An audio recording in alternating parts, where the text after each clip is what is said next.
Hello YouTube, this is the Sim Basketball Operator bringing an NBA 2K14 Nuggets Association commentary. Right now this is the 2015 NBA Draft, and we have 4 first-round picks. We have the 10th pick, the 8th pick, the 10th pick, the 14th pick, and the 20th pick. Now, I do not plan to use all of these draft picks. I may trade down, I may trade up, it just depends on what we can get. And thank you for all the comments last video, because frankly that was the most comments I've gotten on any video, and that is what I like to see more than likes or views, believe me, because I just love talking about the NBA. So let's get started as Adam Silver starts rolling out the names.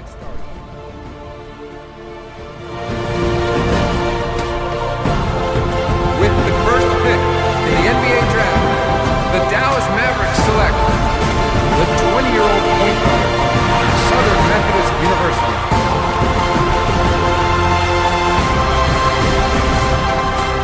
With the second pick in the NBA Draft, the Utah Jazz select the 20-year-old point guard from Duke University.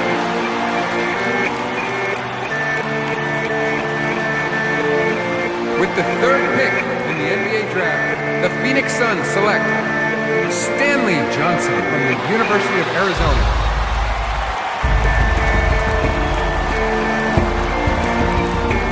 With the fourth pick in the NBA Draft, the Philadelphia 76ers select the 19-year-old center from the University of Kentucky.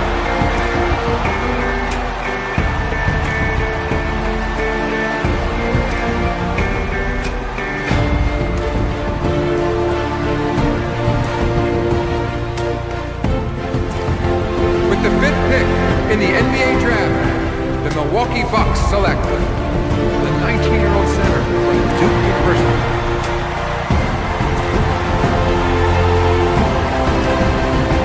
With the sixth pick in the NBA Draft, the Los Angeles Lakers select the 20-year-old big man from the University of Texas.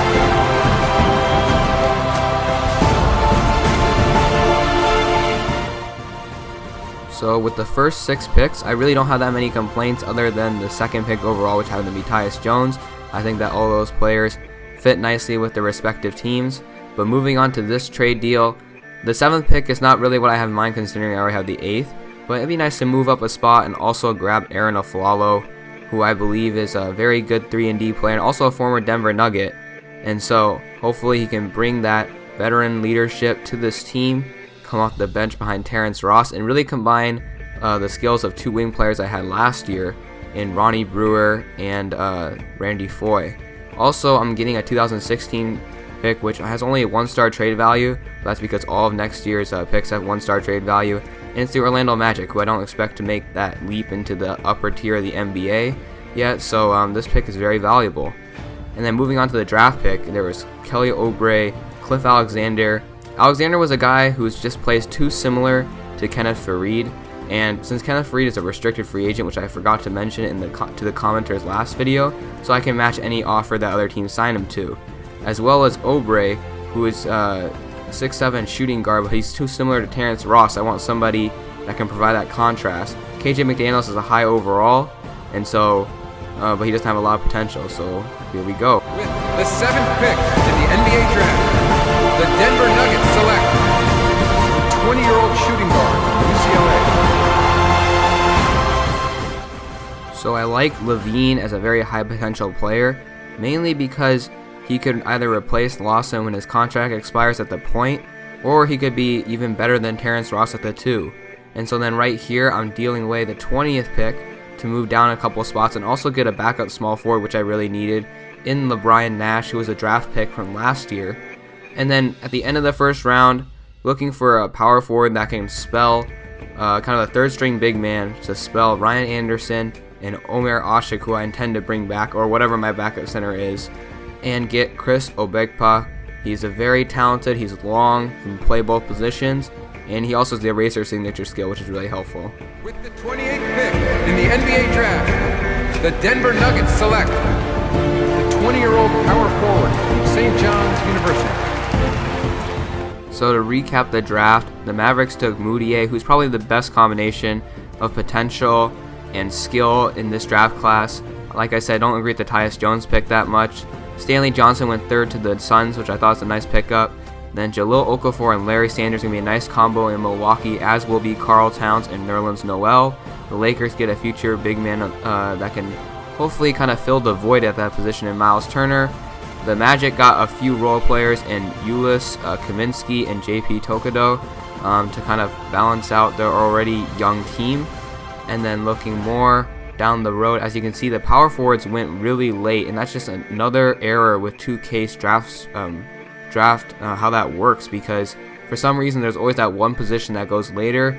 Again, for me, it's power forwards, and they go at the bottom of the first round. So guys like Cliff Alexander, Trey Lyles, and Marcus Lee fell a lot. And however, I did get the guy I wanted, a guy who'd be satisfied, kind of playing that third string big man role, while providing a a guy that could grow into a larger role in the future in case we have players who are unhappy about their contract situation and whatnot. So you can pause or go back to see who else got picked by their respective teams, and we're going to go ahead and sign our rookies right here. As you can see, Obed is 63 overall, and I believe Zach LaVine is a 70 overall. So pretty good to start out with. Both have a lot of potential, and I'm really excited to step into this association with them going forward. So moving on to the free agents, we have Fareed does agree to the 5-year deal we had set up for him in the last episode, as well as Omer Ashik. He's agreed to his deal as well. So very nice right there. We get our big man rotation set up, and unfortunately though, that leaves us $2.18 million over the cap. That's something that I expected, and I knew that was going to happen. But the benefit of trading for a guy like Aaron Aflalo and some other guys currently on the team is that means I have a ton of cap space next year. I have a grand total of $40.42 mil to work with next season, and that's the flexibility that I really like. Now obviously we're going to need to keep some space open for Joel Embiid, so not in a hurry to lock up any extremely long contracts. But as you can see, Lawson's the most expensive, but guys like Gallinari, Anderson, and Aflalo all expire after the season, and they're guys that are somewhat replaceable, but they fit nicely into their roles, and the fact that they're on expiring contracts sweetens the deal. And then after the season after that, Lawson's contract expires, so I'm pretty much left with Kenneth Fareed's contract as well as the current rookies I have. So unfortunately I won't be able to sign any of these guys. I wasn't looking to bring back Carmelo Anthony. The only guy I'd be interested in is Kawhi Leonard, but I don't see any way the San Antonio Spurs let him get away from their team, especially since they have a lot of cap space, because I think some of the big three retired. Actually, no, none of the big three retired yet, but they're getting older and they're taking less money. And the fact that Kawhi Leonard's also a restricted free agent. So I simmed the first 4 days, about a third into free agency, just to see where the guys are going and where the market is shaping up. And we're going to review the transactions right here. As you can see, those are our two deals. Brandon Knight returns to Milwaukee, Bass returns to the Celtics, and then Marcus Gasol returns to the Grizzlies. Rudy Gay, Derek Williams both return to the Kings. For some reason, the Knicks are keeping Amari Stoudemire, but it's a very cheap deal, which is good for them. And moving on, nothing really here. Nate Robinson, the guy we traded to Toronto, staying with them. Looks like Kawhi Leonard, yes, he is returning to the San Antonio Spurs on a 3-year contract. Kemba Walker returns to the Bobcats, and Ricky Rubio returns to the Timberwolves.